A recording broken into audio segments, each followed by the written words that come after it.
And why did you get involved in the yarn mission in Ferguson and St. Louis at this moment in history? How and why? Why now? Why that? I met Kiana, who started the yarn mission, at a direct action training that I was co-facilitating prior to the non-indictment coming out against Darren Wilson. And she always was knitting when I was around her. We became friends. We formed an affinity group to be together the night of the non-indictment. And so we've been close since then. And I asked her to teach me to knit, and she told me about the yarn mission and that she wanted to teach some other people. And she got us all together at a bread co. or a Panera Bread in St. Louis.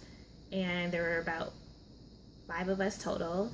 Kiana bought the needles and the yarn, and she taught us all by herself. And I became obsessed with it. It was a great form of self-care for me.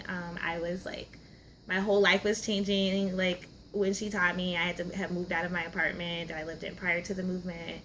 I didn't have the same job. I was extremely stressed about money. We were, exhausted from state violence, and, tear gas and all that stuff.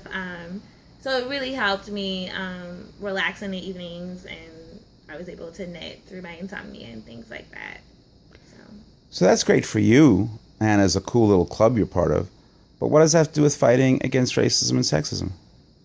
So we knit for Black liberation and anti-sexism and all forms of oppression. Anywhere that I'm knitting and people ask me what I'm doing, I tell them I'm knitting for Black liberation. A lot of times they don't hear that, or they'll tell me oh, my grandma knits, and ignore what I say. But the act of doing it is inspiring. It feels good.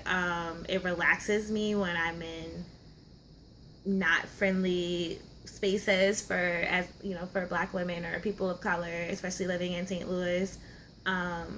And I think it shows a different part of the movement, because people are always surprised that I learned in Ferguson, because that's not what they think happens in Ferguson. Also, it's an economic independence. We have an online store. We have a stand at Mocha Bee's Coffee House in St. Louis on the south side, and they've always been very supportive of us and allow us to keep 100% of our profits. They don't take any type of vendor percentage off. So that we're able to fund our programs where we offer free knitting to anybody in the community. At our knitting meetups, we provide the yarn and needles, and people take that with them so that they can knit at home. And then we also go into schools as well. We're in 2 school districts now in St. Louis and 1 in Minneapolis, and hoping to expand. And we teach children to knit as well. Now, I know you don't like talking about yourself and your own experiences, but if you could say just a